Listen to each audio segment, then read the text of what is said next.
These real estate prices have definitely made it more challenging. And as I alluded to earlier, I would say also temptation is more difficult for most of us to resist now, including young people. The algorithms are always coming at you. Your friends are coming at you through highlight moments in social media. Credit is ubiquitously available.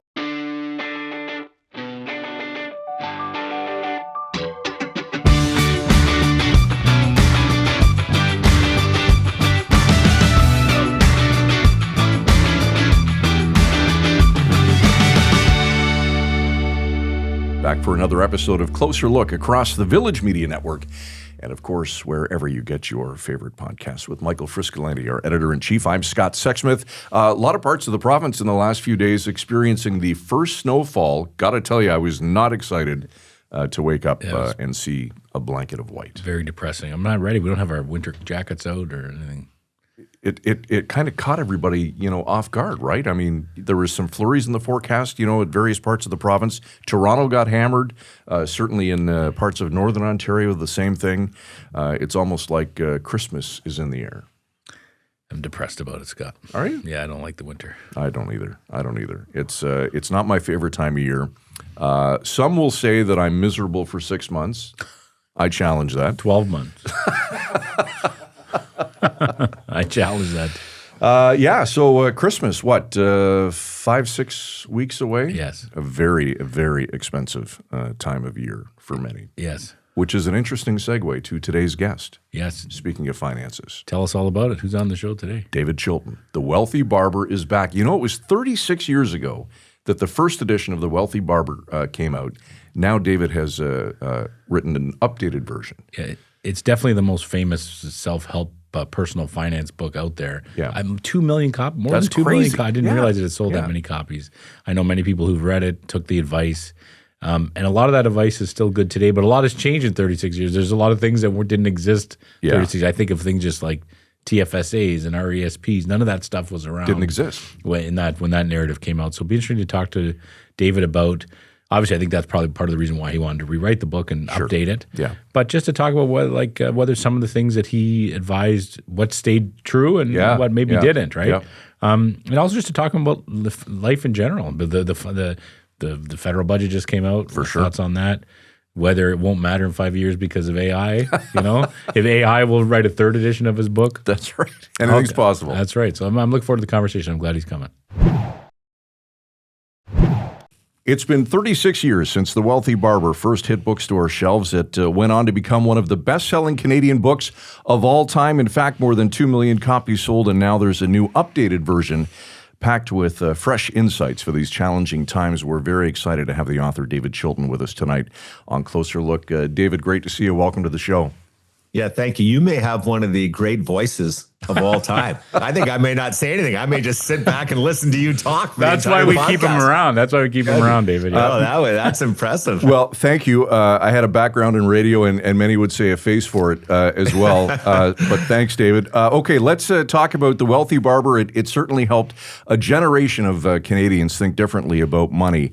When you were writing the original all those years ago, could you ever have imagined how many people it would have helped?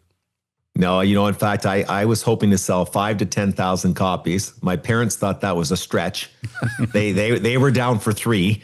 And my grandma bought, I think, 20. I gave her no discount. And the thing is, people laugh at that, but it's true. I sent her 20 copies, no discount whatsoever. And I charged her for the shipping. I mean, this was a small project. I wrote out of my house. My father and sister and Linda Miner acted as editors. I printed it myself. One of the great ironies of the whole thing is I cashed out my RRSP to print the book. The whole book said, never touch your RRSP. And I cashed mine out to print it. And my mother filled all the orders the first year before Stoddard Publishing got involved out of my garage. So this was really a small town project. I thought that, again, it would sell 5,000 to 10,000 copies. The first year it did a little better than that, but not dramatically so. I think it sold 23,000-ish. And then the second year, especially starting in the springtime, it went crazy and the word of mouth kicked in, and who knew? Wow. Can I ask you, David, what inspired you to write it that way? Have you been thinking about that for a long time, about the way you were going to craft this book? Well, it's funny. I was an investment advisor, and I would give books, mostly American books, but I would give investment books, financial planning books out to people in the target audience, people I was trying to help. They wouldn't read them. And if they did start them, they found them dull. They found intimidating. Subject matter was overwhelming them. And I thought, okay, let's try a different angle. But my original idea was humor-based. It was the ultimate guide to losing money. And it was very short and punchy, much like you see a lot of books put together now, not like the old days, and they're all text heavy. And then I switched it over to the bar. I came up with the Wealthy Bartender. And then I ended up shifting it to the barber shop, and from there we went. That's amazing. David, what in the original has aged the best, and what didn't quite hold up the way that you thought it might? Pay yourself first, certainly. The big theme of chapter 4 of the first book is held up. In fact, I still emphasize it strongly on stage and on page in the new book. And the empirical evidence supports it more than ever as being the way to go, that it's just a more effective way for most people to save than, say, budgeting. So it's certainly stood the test of time. Interestingly, the insurance section, I think, has stood the test of time quite well, too. I think a lot of the broad points really held up well. The problem is the details changed so much. When I wrote the book, we had RRSPs. Now we have TFSAs, FHSAs, and so on and so forth. In terms of what fell down, back when I wrote the book in 87, 88, it came out in 89, there were no ETFs. There were very few index funds available in Canada. So most people for equity exposure turned to traditional mutual funds. And in Canada, of course, those are often laden with very high costs, 2 to 2.5%. And those have definitely impacted returns. Interestingly, returns for the most part have still been quite good. The markets have been so robust that even people paying higher fees have outperformed GICs and alternative investments. But should index funds probably be the way for most people to go? Yeah, for sure. Have you been thinking a long time about updating it? Was there a moment where you said, man, it's time now? Yeah, a lot of things came together. I did a very short video before I started doing some online content on FHSAs, the first home savings account. I was so frustrated with how few young Canadians who could be taking advantage of them were taking advantage of them. I saw the response to that, and that got me a little interested. But also, my kids are in the target demographic. They're in their 30s. Their friends were asking questions. My friends' kids were asking a lot of questions, and it's tougher now. It really is. It's tougher for a couple reasons. The cost of living is very high, especially as it impacts real estate prices. And then, of course, the algorithms, social media are making it so much more difficult to live within your means to avoid temptation. And I thought for all those reasons, the book can help. And so I set out to rewrite it, thinking initially it would take me, by the way, 4 to 6 months. I thought, it's a rewrite. It'll take less time. It took me more time to do the rewrite than it did to do the original, because there's so much more to teach. And you have to balance it all off. And what I quickly realized is you're not just going to explain what an FHSA is, what a TFSA is. You're going to recognize that people can't do it all. And in fact, in these tough times, it's very difficult to balance off even 1 or 2 of these priorities. So how do people figure out which is the right route for them to take right now? How do they prioritize? What are the nuances? And then you're figuring out, what do I put in the book? What do I leave out of the book? What's too much?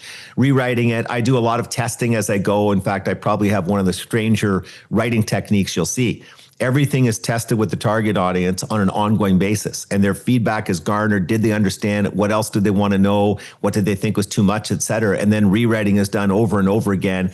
And that's why it takes so long to put it all together. I feel bad that you've joined our show, because our standards are not anywhere near as high as that. It's written and it's out the door.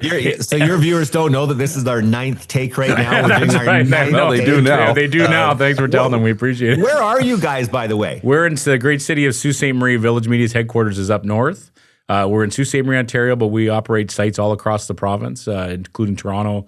The Trillium at Queen's Park is the largest bureau of Queen's Park reporters, all operated by Village Media. But we started with one site called Sault Today here in Sault Ste. Marie about 23 years ago. About that, yeah. Well, you know what? Honestly, what a great story your story is. It really is. And I know the total readership is extremely high. You'd think with all of this success, you guys could afford a little bigger room. It looks like you're in a very, very tiny room there. Yes, just for we didn't pay you to say that, but thank you for saying that, David, because we've been arguing that for a long time. And it actually looks bigger on TV, David. Yeah, you should actually. If you're actually here, I don't think we would all. The whole time I'm talking to you guys, I'm thinking, is it physically possible for them to get out of that room? No. It looks like they may be jammed in there for the rest of their lives. It is. Seriously, congrats on the business. We need more entrepreneurship. We need more business formation in Canada. It's one of the things that we're really struggling with. And so for you to start that up and get it to these levels, it's quite a remarkable achievement. Well, for sure. It definitely wasn't on Scott and I's back, but we're very proud of the operation and the people that run it. It's Yeah, it's a great success story, David. It really is. So thank you for that. I appreciate it.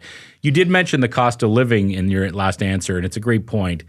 Is the cost of living, obviously it's higher now than it was when you wrote the book, but in terms of the percentage, do we live in a much more difficult world in terms of cost of living than we did in the 80s when you wrote this book? Yeah, we do. And, statistically, that can be backed up. Let's leave out real estate for a second. The last 5 years have been very tough. That inflation run was difficult. I would argue that the true inflation rate was much higher than the reported inflation rate. I mean, remember they said that over the 5-year period that we had food costs go up 20-something%. Well, if you're in the grocery store, you knew that wasn't the case. They were going up significantly more than that over that stretch. And even now when people say, well, inflation is more subdued, we've got it more under control, but that doesn't mean prices have gone down. We haven't had deflation. So people are still dealing with very high prices. Then add in the cost of real estate. And a higher percentage of people's income has to go to supporting their rent, supporting their mortgage. And if you look, by the way, beyond mortgage costs with home ownership, at property taxes, at insurance, at upkeep, at doing a rental, all of that, in my mind, in most areas has risen at a faster than CPI clip. So all of this is very challenging. And then on top of it all, can you imagine trying to get together a down payment? No. When you have homes trading at this multiple of income, and you're trying to, let's say, for example, hit that 20% level to avoid having to get the insurance. Oh my gosh. If you're looking at a $700,000 home, and let's say you're in Toronto and you're looking at an $800,000 home, that's a $160,000 down payment you have to save after tax. That's why, sadly, probably the most important advice in financial planning now is choose your parents wisely. That's a great And point. we don't want it to be that way. No, I mean, no, that's we not don't. what it's supposed to be about. If people are working hard, saving diligently, we want everybody to be able to get ahead. And so these real estate prices have definitely made it more challenging. And as I alluded to earlier, I would say also temptation is more difficult for most of us to resist now, including young people. The algorithms are always coming at you. Your friends are coming at you through highlight moments in social media. Credit is ubiquitously available. Anybody can just tap and go now and they've purchased whatever they want. You add all of this up, and my argument is that the boomers don't realize it is indeed tougher right now. So just talking about home ownership, David, for a second, you mentioned you've got kids in your 30s. Frisco and I both have kids. Everybody's scrimping and saving to try and, get that down payment. Home ownership used to be the cornerstone of financial advice. Is that still the case today? I don't know. I mean, even when you read The Wealthy Barber or you've listened to me over the years, I think it's a part of a solid financial plan for many. I think lots of renters have actually done well if they've been able to diligently invest the difference in the cost. Most haven't, frankly. They've tended to spend them. But I don't think you should look at it as a cornerstone. It's just one facet of it. You still have to build up a big pool of capital that's going to allow you to retire, spin off the necessary income. So it's a component of it for sure. But if you make it your primary focus, your exclusive focus, as some people have, you end up with a fully paid for home down the road, maybe even worth a lot, but you don't have other assets. And then you've got to look at reverse mortgages, moving down. People don't move down as often or as smoothly as is often described. And so it's tough. It has to be a part of a balanced approach. I think in general, the people I've seen who've handled their money well and they now at age 55, 65, 75 are where they need to be, have probably spent a little bit less on home ownership and made sure that they've taken full advantage of things like TFSAs, RSPs, et cetera. Just going back to your previous answer, David, you made me my mind is spinning because it just shows how much of a different world those main characters in your original book are walking into now, all these years later. How much of that was that on your mind as you redid the book and updated it? Because there are so many things that are different. Hugely. I mean, that's why the book had to be tested so thoroughly. When I wrote the book, I was in the target demographic. And so were all of my friends. Now, obviously, I'm a lot older. And therefore, tapping into the minds of all the people in their 20s and 30s, making sure you're covering their questions, being realistic, by the way. You can't just go out there and say, do the following 7 things. You have to recognize that for most people, that is not possible. So again, how do you prioritize? If you're only able to do one of these 2, how do you figure out which one is right for you? How do you help them to get past all these homeownership challenges? Not easy, but here are some tips you can put into play, et cetera. But yes, you had to be very realistic. I had to do a lot of outreach to the target audience. Fortunately, I have a lot of inbound conversations where people are asking questions. Here's what we did wrong. Here's what we did right. And then I think one big advantage to being older, maybe the only one, is there's a lot of experience. So when I wrote the chapter, for example, on saving savvy, I've been around long enough now to know what does work, what doesn't work, what tips really should be weighted, et etc. That chapter was the only chapter in the whole book that didn't take too long to write. That when I put it together, and funnily enough, it's the longest chapter, it tested well right out of the gate. But again, a lot of that's because I'm old.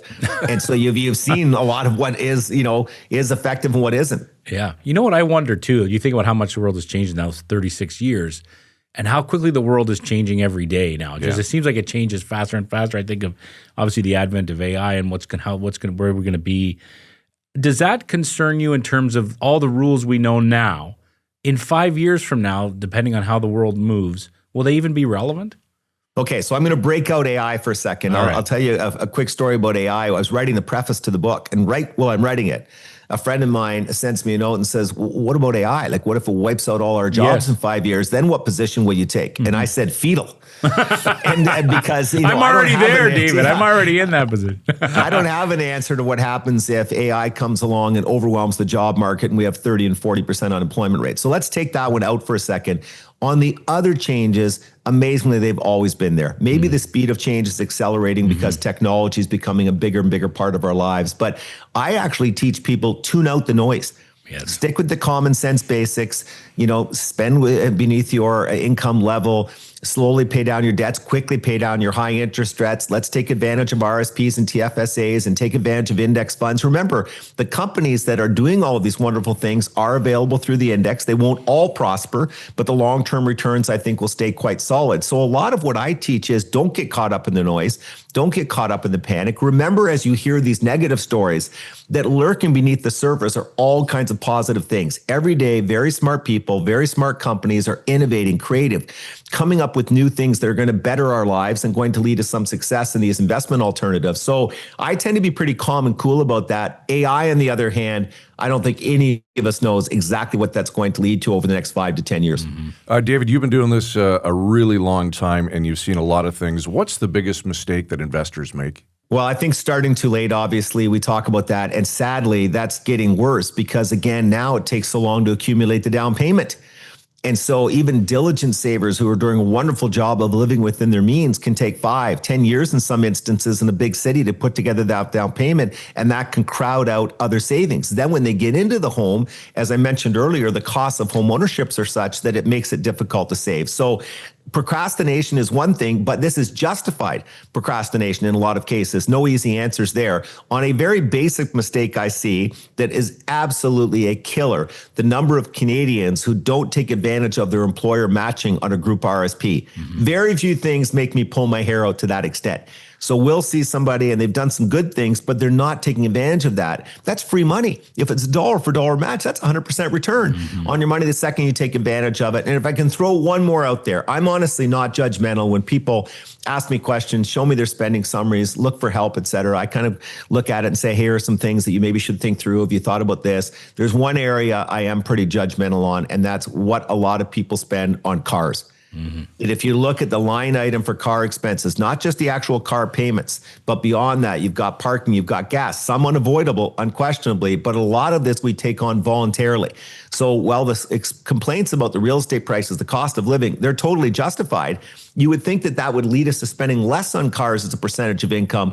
Not the case at all. The car industry has done a wonderful job of making us define ourselves to some extent by the car we drive. Not everybody falls victim to this, but an unfortunate percentage of people do. That's a great point. That's the one thing I'm definitely not an expert, but I've been arguing that my whole life because all my buddies are into cars. They love spending all their money on cars, and I'm not at all a car. I have a car that's paid off. It's old. It runs. It's fine. And I feel like I've done better because of that. That's been a huge help. But what you mentioned is true, right, David? That push, you mentioned it earlier, the algorithms, the social media, that idea that we have to keep up with the Joneses. It's harder to fight now even than it was a few years ago. You know, the Joneses are everywhere. Yeah. And oftentimes the Jodens are overwhelmed with that. We just don't realize it. And again, you're only seeing the highlight moments of all of your friends and colleagues and coworkers and everybody else on social media. And it just pulls us in and makes us spend. And then with credit being ubiquitously available, as I mentioned, that's a bad combination. But just going back to your point about how you've handled your car expenses, that decision alone has freed up a lot of money for you to be able to max a TFSA, for example. I see it all the time when I see people of income levels that are equal, couples, and they're doing everything the same, equal income levels, equal housing costs even. One couple is doing a very good job managing car expenses, the other not so much. The difference in their financial planning is astounding. And so that's one thing I think all of us have to take a closer look at. But I've almost given up a little bit on that because I've been preaching this for 20 to 30 years and don't seem to be too impactful. And of course, cars have become even more expensive relative to incomes over the last 5 years, as have car repairs, and therefore logically, as has car insurance. Yes. And so all of this seems to be getting worse, not better. It's insane. I swear this is fascinating to me because my son is 16. We talk about finances all the time. He has a job part-time. He referees hockey and baseball. He's making some money. He's putting a lot of it aside, which is great. And I've already ordered him a copy of the updated book, so he'd be happy to know that as well. But in terms of a kid like that, when he turns 18, I'm sure this is discussed in the book, but is it better to max out your RRSP starting at age 18, or is it better to max out the TFSA? It's tricky. You know, it really is. The math on that is challenging. It took me several pages to walk it through. I can't give you a quick answer right now, but I do want to say this. If he says, should I be using an RSP or a TFSA? The answer is yes. Okay, you should be saving, and those are very tax efficient ways to save. I'll let the book guide him through how to think it all through. Normally, by the way, in a relatively low income level, relatively low tax bracket at age 18, 19, 20, potentially in school, et cetera, the TFSA is probably the better of the moves. But without knowing his specifics, I wouldn't want to say that for sure. The best thing to tell him from me is to get dad's money. Okay, somehow, some way, get some of dad's money. Yeah. He's already has enough of that already, David. David, you've made a career out of simplifying money. What's the hardest part about keeping financial advice simple in 2025? Well, you know, what a coincidence, because you're asking that on the heels of the previous question about the RSP versus TFSA, and how do you, again, show people how to prioritize to all this? So it's not enough they understand it anymore. These products are all wonderful, by the way. If you don't like TFSAs, you're a weirdo and you have a fundamental misunderstanding of math. The FHSA is the best product we've ever introduced. So they're all wonderful products, but we have a bit of the paradox of choice. There's a lot to understand now, a lot for people to look at. It's one of the reasons why I think the new Wealthy Barber will help people. It demystifies this and kind of walks them through again how to prioritize it, how to understand it. And it's the same, by the way, when you look at investment advice. You go on to TikTok, you go on to Instagram. There's an overwhelming number of people providing advice. You don't know their backgrounds. Some are very credible, by the way. Some are great communicators. In Canada, we're lucky to have a few top drawer ones. But a lot are coming at this with no experience or vested interest, or trying to sell a course, whatever. How does the public take in all this information and really figure out, you know, what matters, what doesn't matter, what's truthful, what's not? That's very tricky. Oh, it's so tricky. Here's another tricky question. I know this is a totally loaded question. The federal budget just came out. I don't think you've probably had a chance to read all 493 pages, but anything that struck you in particular, David, that you liked or didn't like about the budget?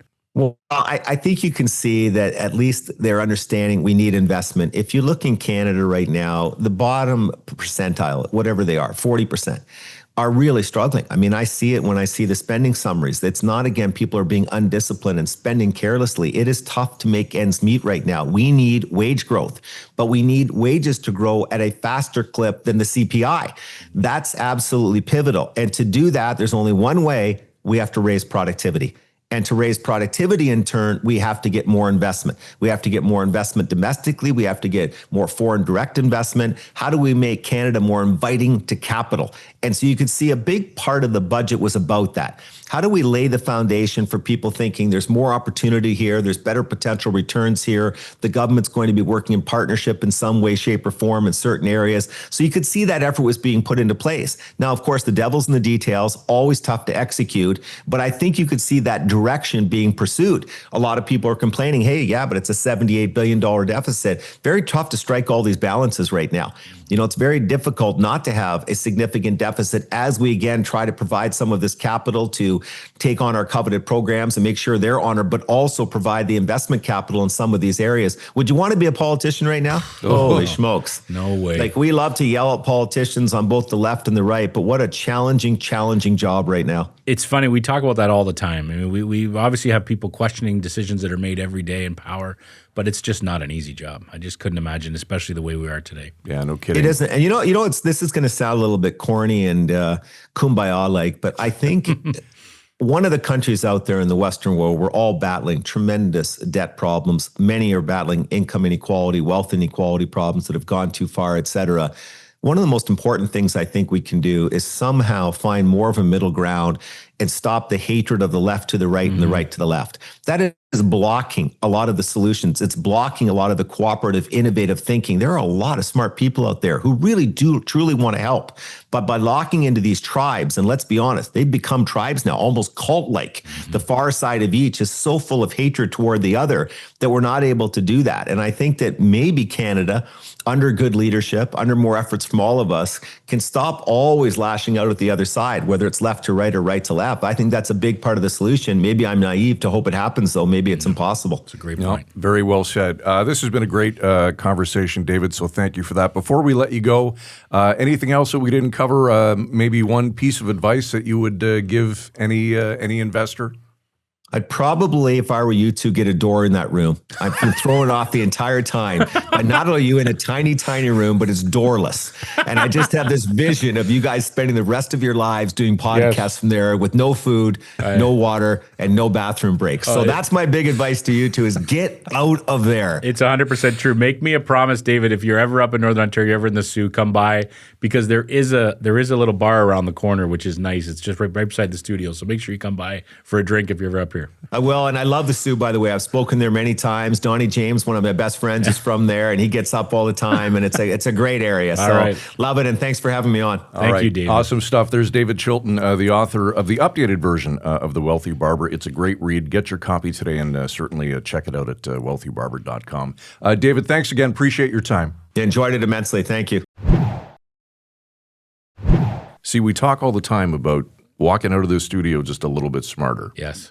That was a great example. This is when I feel a lot smarter, actually. Oh, usually man. it's a little. Yeah. Today, I love how he's ripping us about the studio. Right? Yeah. You know who's going to see that? Yeah, and I love the boss. And I love too how he's his business sense is never turned off. Right? No. This is always, and he's like, oh, I really think you guys are running a great business, and he understands that this is something that's been scaled and built and grown over time. And we were happy to take credit which for it. is great. Nothing to do with me and you. No, but great. No, it just it's great to have a conversation like that. And I think about, when you said that he was going to come on the show, you said a few weeks ago he was coming on. I'm thinking, man, The Wealthy Barber is the go-to book. Oh, my God. I mean, many people in my friend and family circle read that book. They followed different rules or different advice that was in there.